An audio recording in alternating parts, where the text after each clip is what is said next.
Hey guys, welcome back to my channel, and newbies, welcome.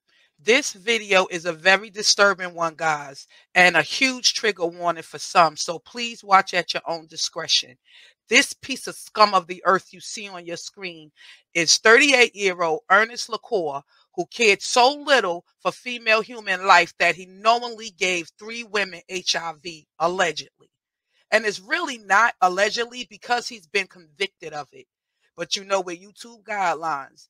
And before I go any further, let's play this.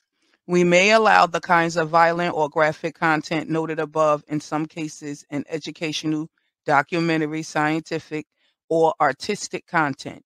This is not a pass to upload content meant to shock or disgust or encourage others to commit violent acts.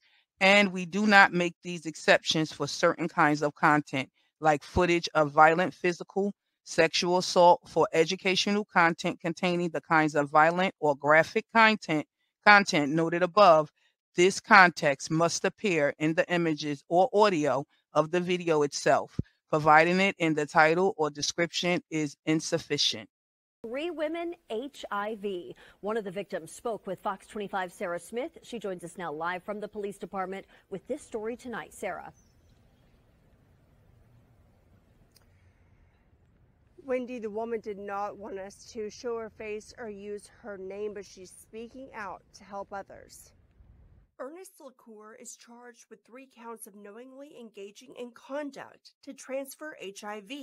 One of the victims spoke to Fox 25 on Friday. It is a deadly disease and it is sad, but you still can live your life. Like, I don't have AIDS. I still have a life to live. The woman says she started having sex with the Cour in 2019.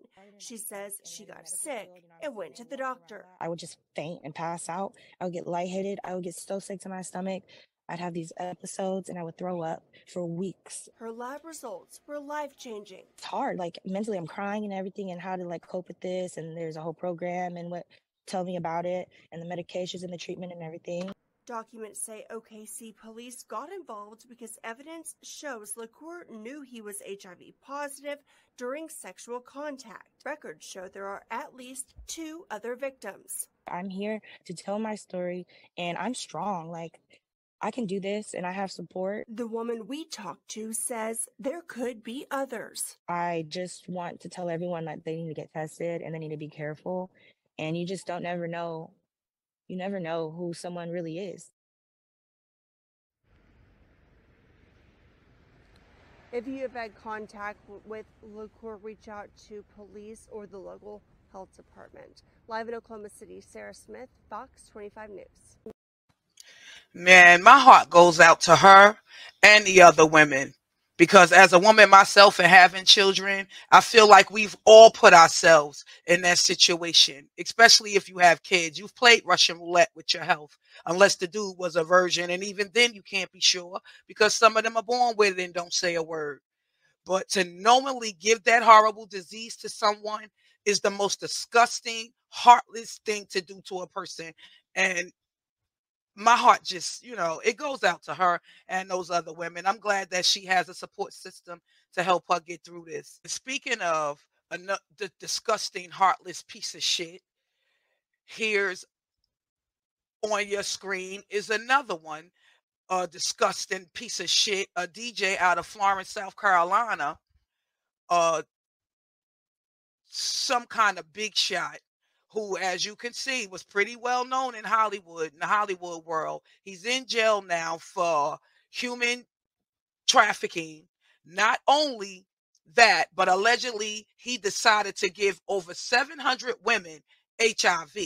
But he had a preference.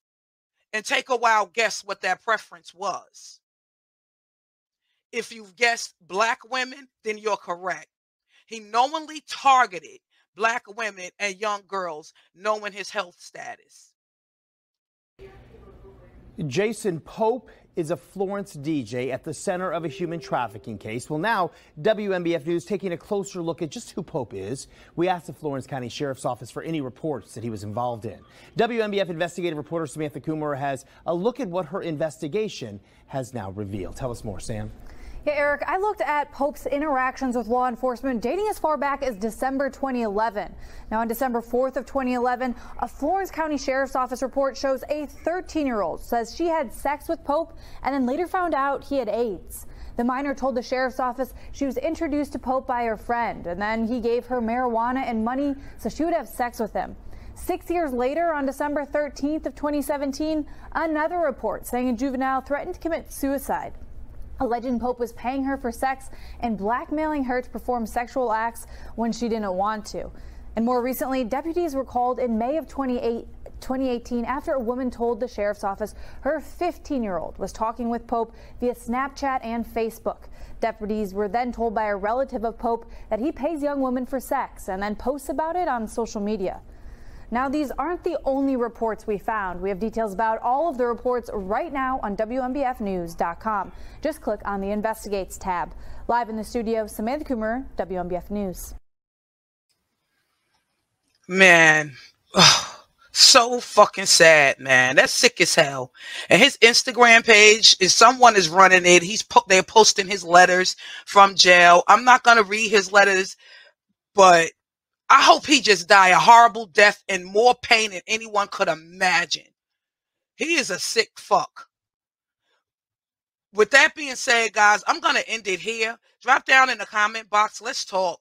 I would love to hear what your opinions are on this. With that being said, guys, thanks for watching. Thanks for listening. Don't forget to hit that like button and subscribe to the channel if you already haven't. And hit that notification bell so you'll see when I drop new videos. And guys, follow me on all my platforms, Facebook, Twitter, Instagram, and TikTok. All at Sister Girl Talk TV.